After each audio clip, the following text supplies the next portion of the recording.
Kalau saya ditanya sekarang ini, kenapa sampean kok hadir Maulid Nabi Shallallahu Alaihi Wasallam di pesantren apa ini Raudhatul Jannah? Mungkin jawaban saya ringkas. Ya karena saya cinta Nabi. Cinta itu tidak bisa dibatasi oleh siapapun, tidak bisa. Dilarang oleh siapapun. Mohon maaf ini. Ada kata tadi di depan saya itu ada polisi, tentara, bahkan juga mungkin laskar-laskar dari Amerika boleh datang di sana. Kalau saya datang, saya mau masuk, tetap masuk saya. Apapun terjadi, saya sudah niat berangkat dari rumah untuk hadir Maulid Nabi. Mati pun terbunuh, itu terserah Allah. Yang penting saya mau hadir di sini, datang karena apa? Rasa cinta. Begitu. Jadi karena cinta itulah yang menghadirkan kita ke tempat yang sangat mulia ini.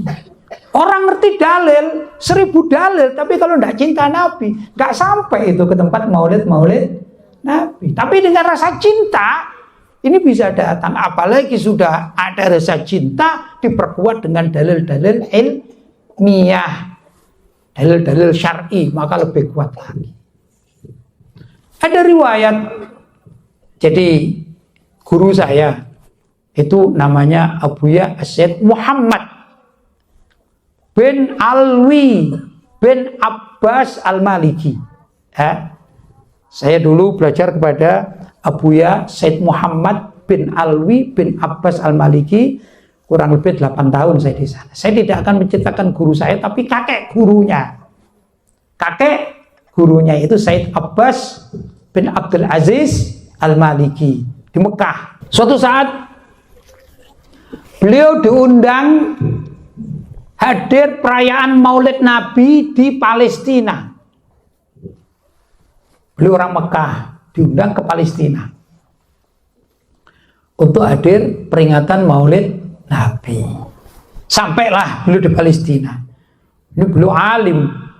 Ya, karena beliau alim, maka duduknya ya ditaruh di tempat yang depan dan terhormat begitu. Dan ini termasuk undangan khusus lah begitu ya, kalau bahasa kita Pak, undangan khusus. Tatkala pembacaan apa kita mengatakan rawi ya, riwayat-riwayat hadis itu kata orang Jawa rawinya dibaca kan gitu ya. Itu. Belum melihat ada orang tua, kakek-kakek seorang nih, kakek lah gitu. Berdiri di pojok sendiri. Pertama beliau Said Abbas kurang memperhatikan, pakainya ada orang, karena biasanya kan di awal-awal Maulid itu kan ada panitia, ada ini masih sibuk ya, menyuguhkan makanan kan begitu ya, menyuguhkan minuman, sibuk. Maka ada orang tua yang berdiri sejak dari awal Said Abbas ini masuk, beliau tahu ada orang tua itu. Tapi di awal-awal beliau tidak begitu menghiraukan, hanya melihat saja. Lama-lama beliau ini heran. Ini si kakek ini kenapa dia berdiri? Dia berdiri dari awal. Bukan waktunya berdiri, bukan mahalul qiyam. Masih baca rawi pertama, mungkin kalau kita ini masih sambutan ya. Ada sambutan, ada ini. Dia baik lihat. Sampai sebelum waktunya mahalul qiyam, ya kalau bahasa kita penasaran lah, Said Abbas dipanggil, Syekh Ta'al sini. Le itu tekum min awal maulid hatta al-an tekum. Kenapa engkau berdiri mulai dari awal dibacakan Maulid Nabi kok sudah berdiri sampai sekarang? Begitu katanya. Hanya Said Abbas ini heran. Kemudian dijawab, hakadha sayyid. Saya dulu pernah hadir di beberapa Maulid ikut-ikutan. Sampai kok ada mahalul qiyam. Ada mahalul qiyam. Saya tanya sama orang sebelah, itu ngapain kok berdiri?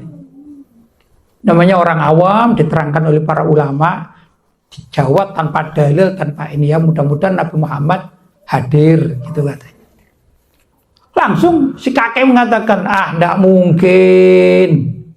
Enggak mungkin. Enggak percaya. Apalagi nggak ada aturan seperti gitu nih, bid'ah ini. Rupanya sang kakek ini ya ada sedikit wahabinya lah gitu ya. Ada sedikit apa? Wahabinya. Dia bawa bid'ah. Sudah. Sampai selesai mahalul qiyam. Selesai, dia duduk, dari awal duduk. Kemudian bubarlah maulid itu dan si kakek pulang. Si kakek ini pulang. Malam harinya, subhanallah, dia mimpi hadir di maulid Nabi. Dia duduk di situ dan beberapa orang kemudian tepat mahalul qiyam. Orang-orang pada berdiri. Ternyata dalam mimpinya itu ada rame di belakang sana, itu rame. Ternyata ada Nabi Muhammad SAW, orang yang pada qiyam itu dalam mimpinya itu bersalaman semuanya. Bersalaman. Kemudian Nabi Muhammad melewati si kakek ini. Langsung Nabi Muhammad mengatakan, ijus makanan. Sudah, itu duduk aja tempat itu. Itu gak penting-penting amat. Salaman sama aku gak penting-penting amat. Ditinggal. Nyesel itu. Ya Allah, belum tentu ngipi lagi berjumpa Nabi Muhammad. Kok mimpi berjumpa Nabi Muhammad? Nabi Muhammad kurang seneng. Kelas, ajilis, duduk situ aja. Jangan bergerak. Begitu. Kemudian saya bangun Sayyid. Karena itu saya berpikir, ya Allah, ternyata waktu aku mengatakan itu bid'ah, itu tidak ada dalilnya. Tidak mungkin Nabi Muhammad datang. Ternyata aku mimpi seperti itu. Maka aku menyesal. Sangat menyesal. Kemudian aku ini ditimpa sakit. Tiap hari terpikirkan mimpi dan keadaan. Kenapa aku dulu tidak mau berdiri? Sampai badanku kurus. Tambah sakit. Kemudian aku bernazar. Ya Allah, kalau aku sembuh dari sakitku dan aku diberi umur, maka setiap kali aku hadir di Maulidun Nabi, peringatan perayaan acara Maulid Nabi, aku akan berdiri dari awal majelis sampai akhir majelis. Kemudian Said Abbas mengatakan, kalau itu menjadi nazarmu, sudah kamu berdiri, kamu selesaikan nazarmu. Begitu riwayat-riwayat dari para alim-alim ulama kita yang sangat luar biasa. Ya, walaupun kadang-kadang kita ini Maulid Nabi yang kita lakukan ini ya kadang-kadang namanya orang, kita ada guru-gurunya kan gitu ya. Gak serius kadang-kadang ngobrol. Mohon maaf, saya pesan kursinya untuk jamaah yang hadir di sini. Kalau ada Maulid Nabi, satu saya pesan, jangan merokok. Kenapa? Ada beberapa riwayat tatkala di majlis Nabi itu, di Maulid Nabi itu ada yang merokok. Nabi Muhammad itu riwayat ada yang memimpikan mau hadir, tidak mau, gak jadi.